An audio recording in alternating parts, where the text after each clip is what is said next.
내가 서 있는 이곳은 하나님 다스리는 곳.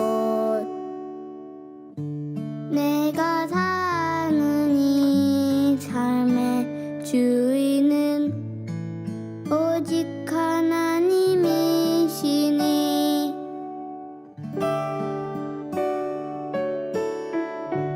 내가 사는 이곳은 하나님 다스리는 곳. 내가 사는 이 삶의 주인은 오직 하나님이시니 주의 뜻을 따라 주의 말씀 따라 더욱 살기 원하는 주님의 영광을 주님의 인재를 더욱 보기 원하는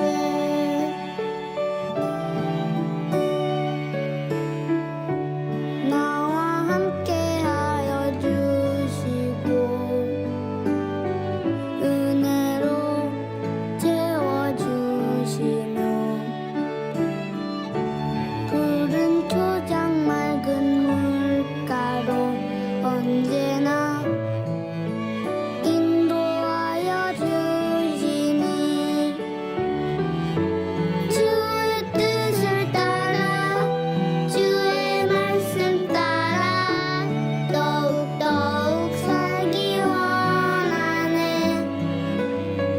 주님의 영광을 주님의 임재를 더욱 보기 원하는 주의 뜻을 따라 주의 말씀 따라 더욱 살기 원하는 주님의 영광을 주님의 임재를 더욱 보기 원하는 더욱 보기 원하는 더욱 보기 원하네.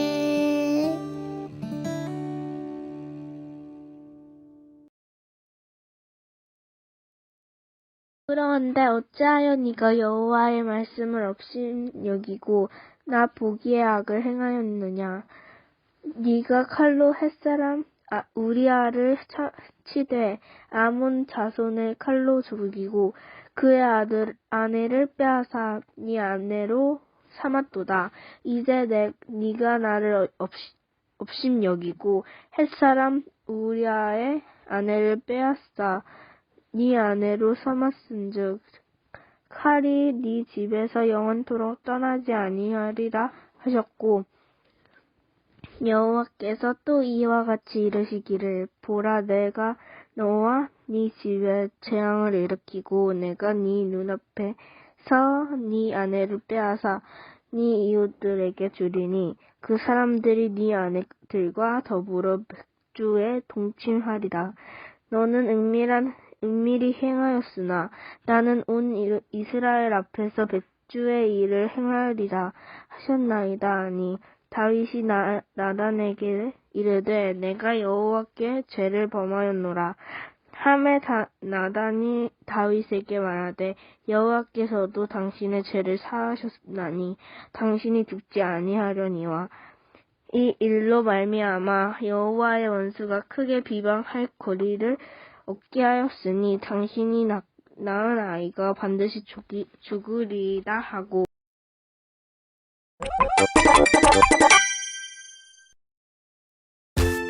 다윗의 군대는 암몬, 아람 연합군과의 전쟁에서 승리하고 암몬의 랍바성을 포위 중이었어. 이번엔 암몬을 박살내주마. 징글징글한 놈들. 그때 다윗은 전쟁터가 아닌 예루살렘에 있었어. 유후, 화창한 날씨. 농땡이를 피우고 있군. 어느 날 저녁, 다윗은 한 여인이 목욕하는 걸 보게 되지. 얼마 만에 목격이야? 다윗은 그 모습을 보고 한눈에 반해버렸어. 저 여인은 누구냐? 우리아의 아내 밧세바입니다. 저 여인을 어서 데려와라. 네, 알겠습니다.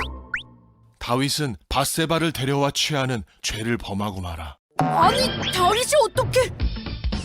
그 후 밧세바는 임신을 하고 다윗은 그 사실을 알게 되었지. 이 사실이 알려지면 율법에 의해 전 죽을 거예요. 이 일을 어쩌지? 다윗은 요압에게 우리아를 예루살렘으로 보내라고 했어.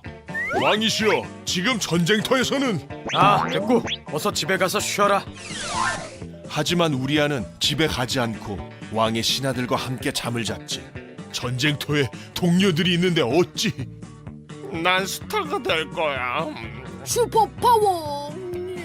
다음 날 다윗은 우리아를 불러 왜 집에 가지 않았는지 물었어. 하나님의 법궤와 이스라엘 군인들이 아직 전쟁터에 있는데 어찌 저만 집에서 아내와 동침하겠습니까? 너무 충성스럽군. 다윗은 요압에게 우리아를 최전방으로 보내게 했고 우리아는 그곳에서 죽게 되지. 우리아가 죽자 다윗은 밧세바를 궁으로 데려왔고 얼마 후 아들을 낳았어. 밧세바, 우리 아이요. 이런 나쁜 다윗왕. 어떻게 이럴 수 있어요? 그 일은 하나님 보시기에 악한 일이었고 하나님은 나단 선지자를 다윗에게 보내셨어. 이야기를 들려드리지요. 재밌겠는데? 한 성읍에 두 사람이 있는데 한 사람은 양과 소가 아주 많았고 난 부자야. 한 사람은 가난해 암양 한 마리를 가지고 있었습니다. 가난한 자는 그 양을 자기 자식처럼 대했지요. 양아, 사랑해. 어느 날 부자에게 손님이 왔는데 부자는 자기 양이 아까워 가난한 자의 양을 빼앗아 손님을 대접했습니다. 안 돼요, 양아, 안 돼. 내 양은 너무 아깝다고? 다윗은 이야기를 듣고 불같이 화를 냈어. 살아계신 여호와께 맹세하지만 그자는 죽어 마땅하오. 왕이 바로 그 사람입니다. 뭐라고? 여보. 내가 죄를 지었으니 내 집안에 재앙이 있을 것이다. 또 이번에 태어난 아기는 죽을 것이다. 하나님, 제가 하나님께 큰 죄를 지었습니다. 하나님은 다윗을 용서해 주셨고 밧세바를 통해 솔로몬을 낳게 하셨지. 하나님 감사합니다. 죄를 짓지 않았으면 좋았을 텐데. 죄를 짓지 않을 순 없어. 하지만 다윗처럼 고백한다면 하나님은 용서해 주신단다.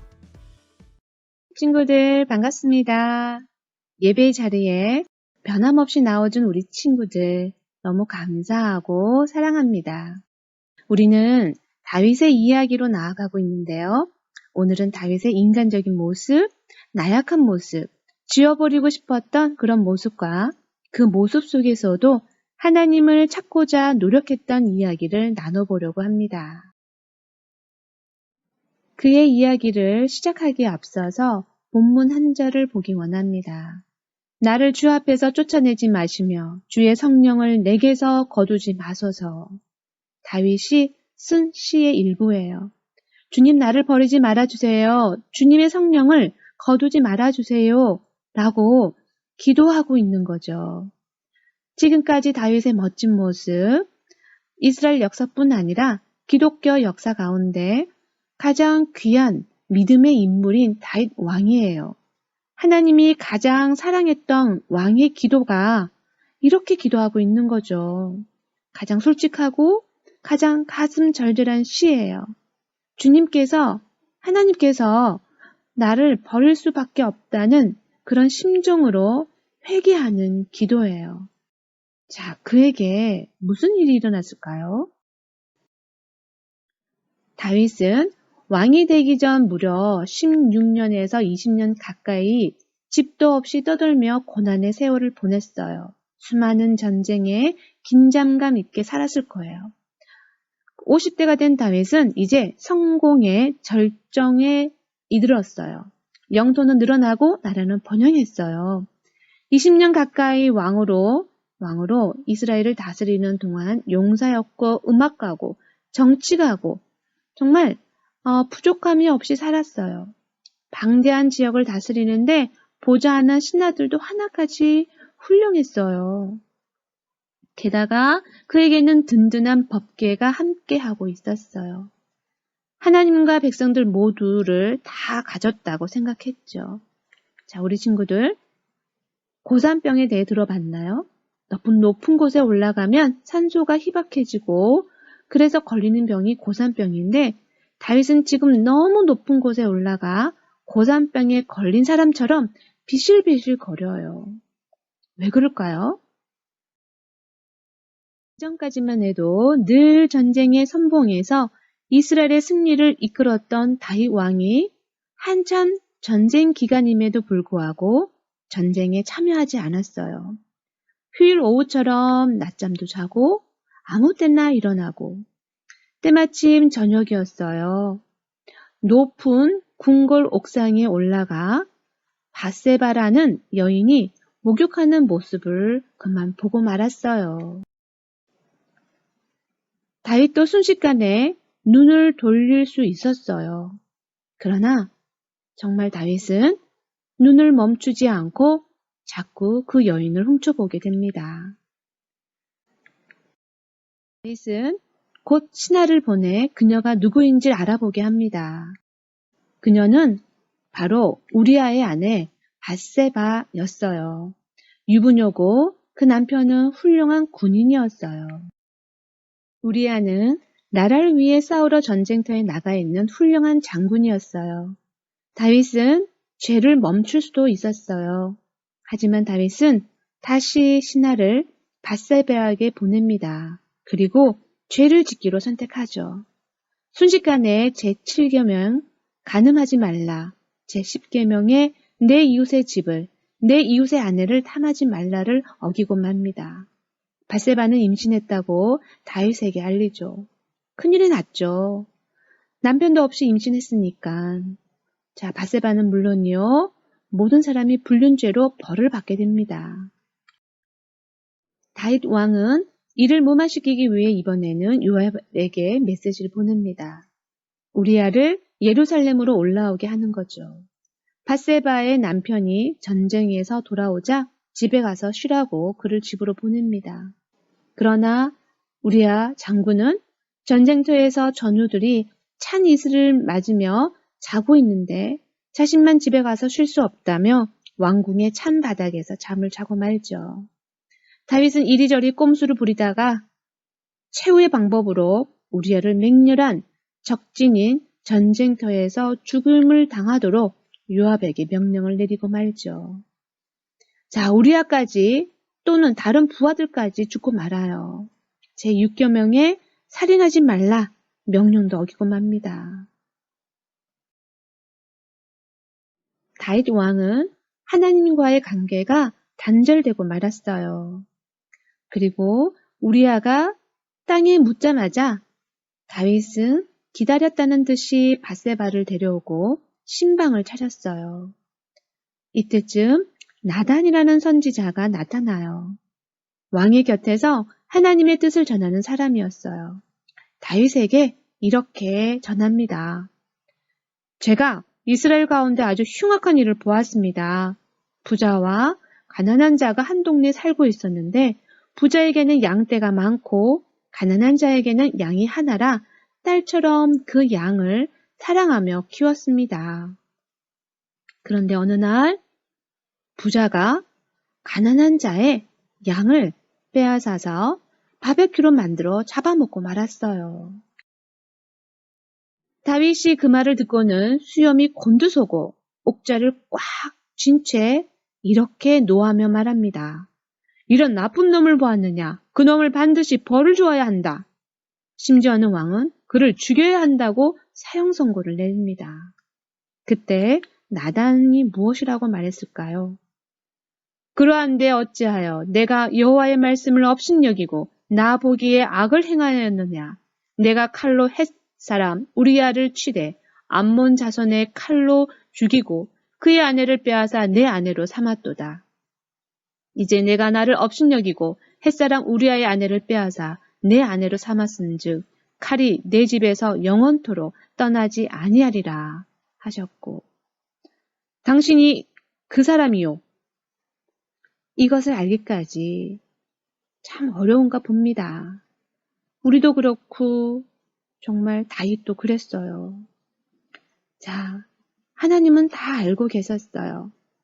다윗의 발가벗긴 것 같은 이러한 얘기, 도마 위의 북어처럼 하나님께 맞고 나니까 정신이 들었어요.